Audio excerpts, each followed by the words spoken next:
There are home mistakes that don't really look like mistakes when you make them. They don't look dangerous. They don't feel urgent.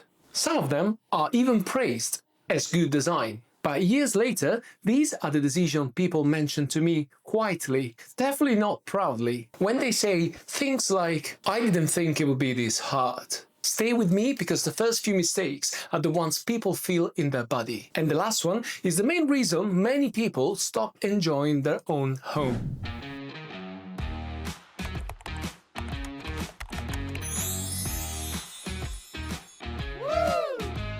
Welcome back to the channel, and for those of you who are new to the channel, welcome. On this channel, I don't talk about trends or perfect-looking homes. I talk about the decisions that make everyday life easier or harder as time passes. In this video, I'll show you the mistakes that people don't notice at first. They notice them years later, when daily life feels heavier, slower, and more tiring than it should. This video is about avoiding that. Mistake number 1, treating accessibility as a later problem. Most people think accessibility is something you deal with later, when you're older or when something goes wrong. But accessibility isn't about disability. It's about ease, dignity, and how much effort your home quietly asks from you every single day. In real life, this mistake shows up like this.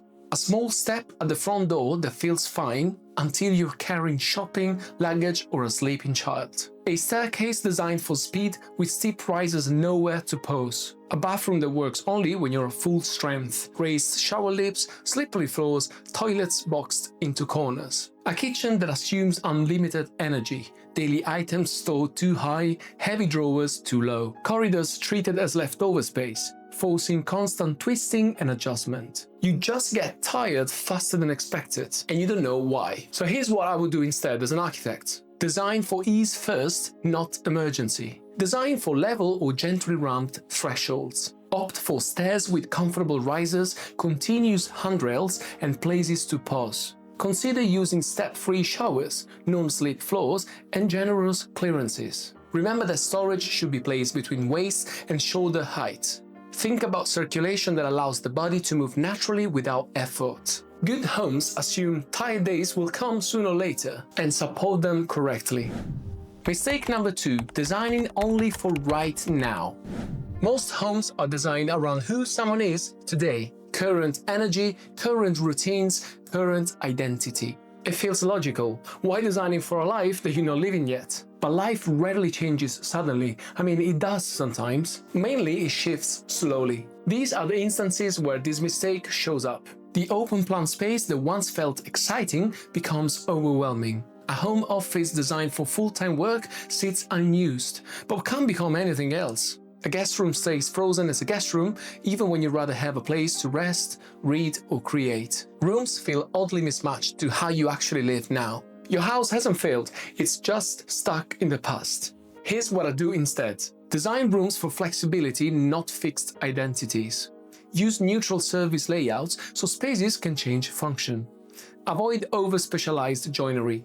Create moments of pause and relaxation. For example, window seats, widened landings, or secondary sitting areas. Plan proportions that allow rooms to evolve without renovation. Good homes don't capture one single moment in life. They literally go along with you.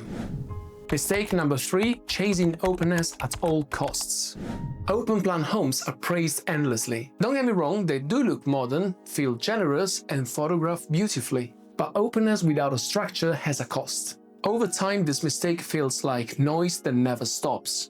The kitchen, TV, conversations blending together, smells traveling everywhere, no place to retreat, no door to close when you're tired, emotional, or simply done for the day.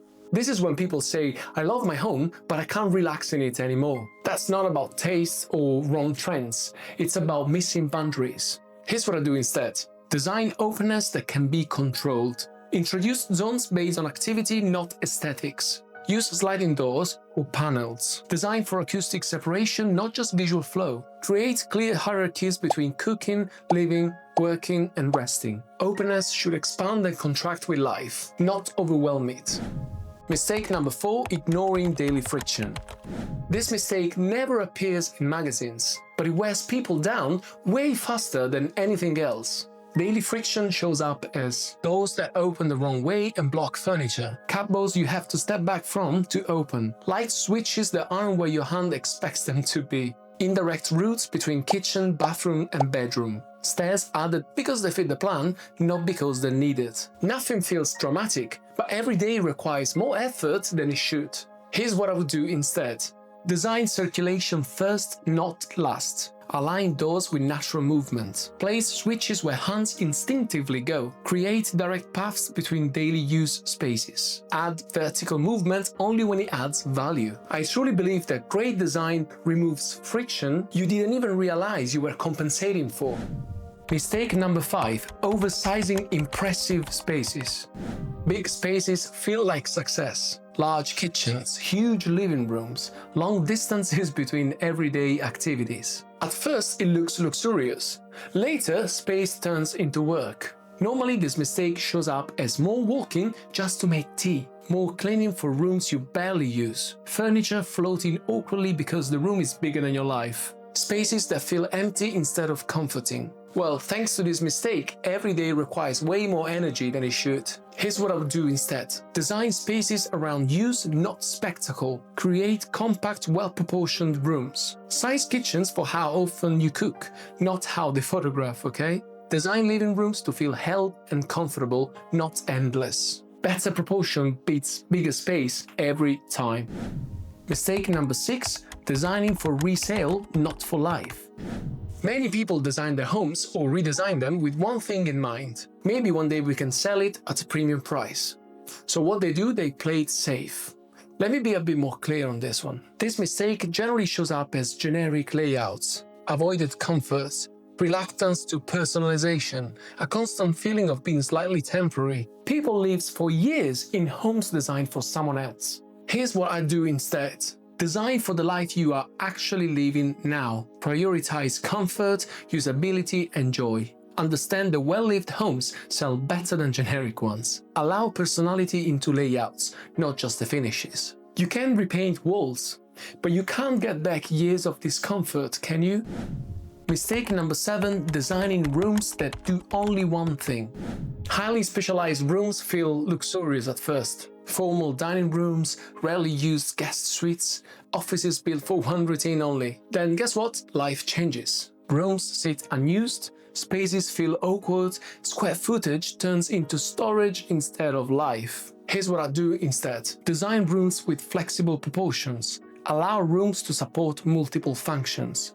Avoid locking spaces into one single purpose. A good way of doing this is to use multifunctional storage. People don't outgrow homes because they need more space. They outgrow them because space can't adapt. Mistake number 8. Confusing beauty with comfort. I really think this one is important because many people do this mistake. It's way common than you think. A home can look perfect but still be exhausting. This mistake shows up as hard seating, echoing rooms, harsh lighting, cold materials, spaces that photograph well but feel draining to live in. People stop enjoying these homes and then start to blame themselves. Here's what I do instead. Design comfort deliberately. Use acoustic absorption. Choose supportive furniture. Layer lighting throughout the day. Select materials for touch, not just appearance. Comfort isn't accidental, it's architectural. Mistake number 9. Finishing a home too definitively. Some homes are designed to be complete. Every wall fixed, every function locked in. At first, it feels resolved. Later on, it might feel rigid.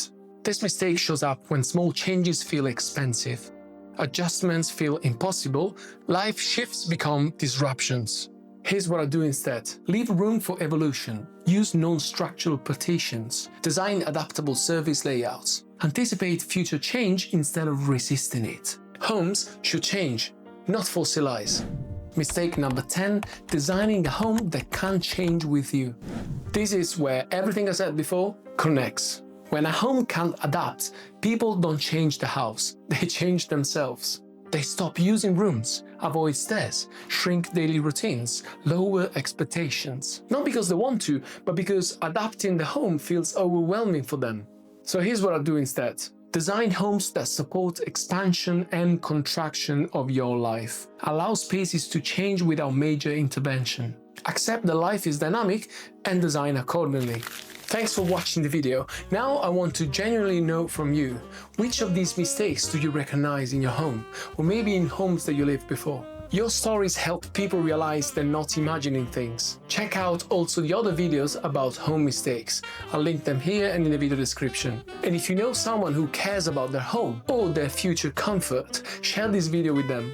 It will help me and certainly will help them. It could actually save them years of frustration. If you enjoyed this video, don't forget to hit like, subscribe and turn on the notification bell. Until the next one. Ciao.